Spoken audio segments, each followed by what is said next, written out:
네, 안녕하세요. 여러분, 오늘은 제4차 자원봉사 국가기본계획을 가지고 최근의 자원봉사 트렌드와 또 어떤 방향으로 자원봉사를 하면 좋을지에 대해서 이야기 나누고자 합니다. 네, 저는 대구시 자원센터 이은자 사무국장입니다.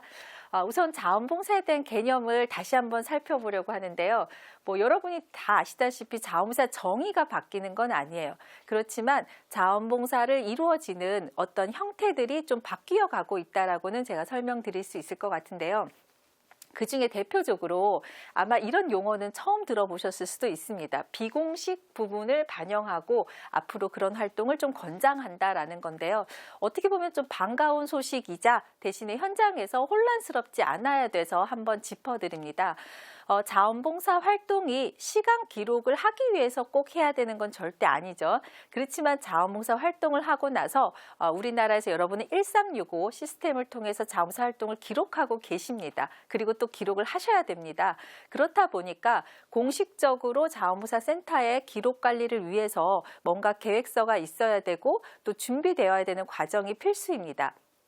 대신 그러다 보면 우리가 자연스럽게 누군가를 상호 부조하고 돕는 행위들이 좀 줄어들게 느낄 수 있고요. 실제적으로 여러분들이 활동하실 때 계획하지 않고도 누군가에게 돌봄을 한다거나 배려를 하는 활동들이 실제로 자원봉사라고 여겨져야 되는데 가끔은 기록되는 것은 자원봉사로 여겨지고 그렇지 않은 것은 자원봉사 활동으로서 어떤 나눔이 좀 줄어들지 않을까 우려됩니다. 그래서 최근에는 공식적으로 기록되는 자원봉사뿐만 아니라 이렇게 비공식 부문에서 일상에서 이루어지는 자원봉사 활동이 많이 이루어지기를 기대하고 있습니다. 그것이 아마 4차 국가기본계획의 핵심이지 않을까 싶습니다. 이 개념은 상당히 어려우실 수 있어요. 그렇지만 경제적 변화, 정책적 변화, 다양한 문화적 상황에서 국가마다도 자원봉사를 해석하거나 보여지는 모습들은 조금씩 다를 수 있는데요. 그것의 두 가지 축이 자원봉사의 기본적인 특성인 무대가성, 무보수성, 여러분 잘 아실 거예요. 그리고 실제로는 자발성. 그 외에도 많은 특징들이 있지만 이 두 가지가 자원봉사이냐 아니냐를 결정지을 수 있는 결정적인 요소이긴 합니다. 근데 최근에 전통적인 자원봉사의 그 두 가지 특징들이 이렇게 다양한 어떤 시대적 변화에 따라서 조금씩 이거를 진화한다고 해야 될까요? 변화한다고 할까요? 좀 해석을 달리한다고 표현하는 게 저로서는 좀 편안하게 느껴지는데요.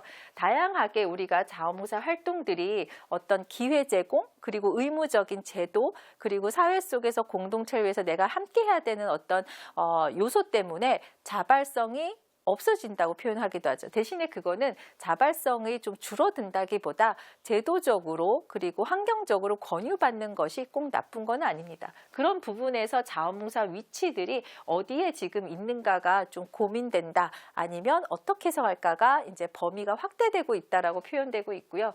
실제로 자원봉사의 무보수성 또한 특히 청년, 노인 연령층에서는 실비 보상과 유사하게 아니면 그보다도 더 범위를 벗어나서 자원봉사가 영역이 아닌 공익적 활동을 하지만 목적은 공익이지만 자원봉사라고 부를 수 없는 실제로 범위를 넘어서는 활동들도 있습니다. 그냥 이것은 제가 개념으로 자원봉사와 사회 공익적인 활동이 확대되고 있다는 것으로 여러분이 이해해 주시면 좋을 것 같습니다.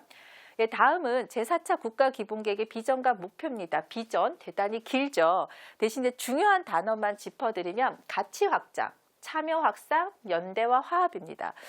자원봉사의 가치가 사회적, 경제적 여러 가지 가치가 있습니다. 개인적인 보람, 개인적 가치도 있겠죠. 대신에 그 다양한 가치들이 지역사회에 확장되고 확산되는 것이 중요합니다. 그로 인해서 우리나라 자원봉사 참여율이 코로나 이전으로 빨리 회복하기를 바랍니다. 참여가 확산되어야 되겠죠. 그리고 자원봉사가 참여가 확산되려면 실제로는 혼자 하는 어떤 문화, 1인 자원봉사 중요합니다. 대신에 1인이 한다 해서 연대와 화합이 없는 건 아니에요. 내가 하는 것은 활동은 혼자 하지만 그것을 이루어내는 방식들은 지역사회 다양한 기관들, 특히 전문가, 관련 타겟 대층들과 연대하는 것을 여러분은 경험하셔야 됩니다. 왜냐하면 자원봉사 자체가 지역사회 문제 해결을 하는 것이 목적인데 연대하고 그것에 교류하고 전문가 집단과 함께 문제를 해결해 나가지 않으면 실제로 저희가 원했던 공익성이란 부분에서 조금 효과성이 떨어질 수 있습니다. 핵심 가치가 연대 성장, 지속 가능성, 변화와 혁신입니다. 자원봉사의 연대와 성장이라는 건 앞서 말씀드렸고요. 생태계, 어려운 단어죠. 결국 생태계라는 건 그냥 주변의 모든 환경, 그냥 돌아가는 자연스러운 우리의 문화라고 그냥 해석을 해버리시면 더 쉬울 것 같은데요. 친자원봉사 이런 얘기는 들어보셨을 거예요.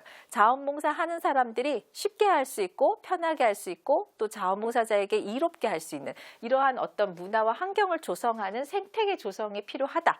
그래야만 자원봉사자들이 계속 하실 수 있겠죠. 여러분들도 만족도가 높아지고 내가 하는 활동들이 목표 달성을 하는 것이 눈에 보인다면 우리는 지속적으로 자원봉사를 하게 될 겁니다. 그 과정을 통해서 우리 사회의 변화를 혁신적으로 이끌어내고자가 제4차 국가기본계획의 비전과 목표였습니다.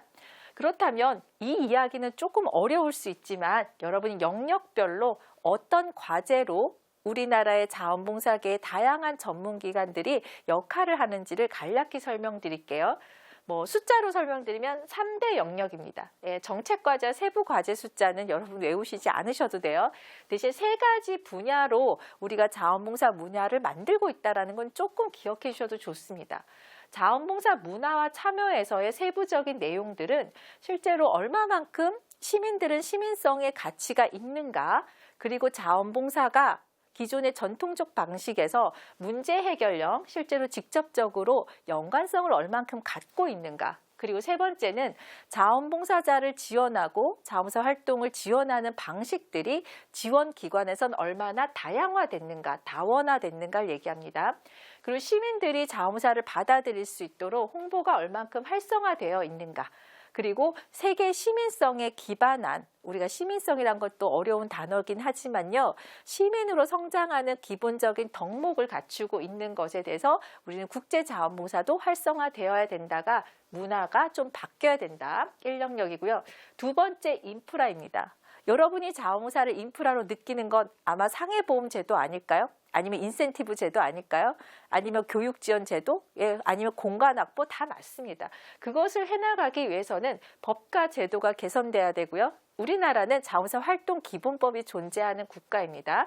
그리고 자원봉사를 지원하는 어떤 재정적인 안정화, 이것은 현재 보조금만으로 얘기하는 것이 아닙니다. 시민들의 기부금, 시민들의 자발적 참여, 우리들의 어떤 활동들이 실제로 재원이라고도 해석해낼 수 있습니다. 그리고 자원봉사 관리자와 자원봉사자 스스로가 역량이 강화되어야 되고요. 어떤 기관이든 자원봉사에서 중요한 거는 이렇게 협력적 거버넌스를 갖는 체계입니다. 거버넌스, 민관협력, 민민협력 다 포함이 됩니다. 이런 어떤 거버넌스 방식으로 어떤 자원들을 연계하고 목적이 중복될 때 시너지 효과를 가질 수 있도록 설계하는 것을 말합니다. 3영역은 지역에 맞는 거예요. 그리고 세대에 맞는 거, 그리고 지금 트렌드에 맞춰서 접근 방법을 다양화하는 것을 표현하고 있습니다.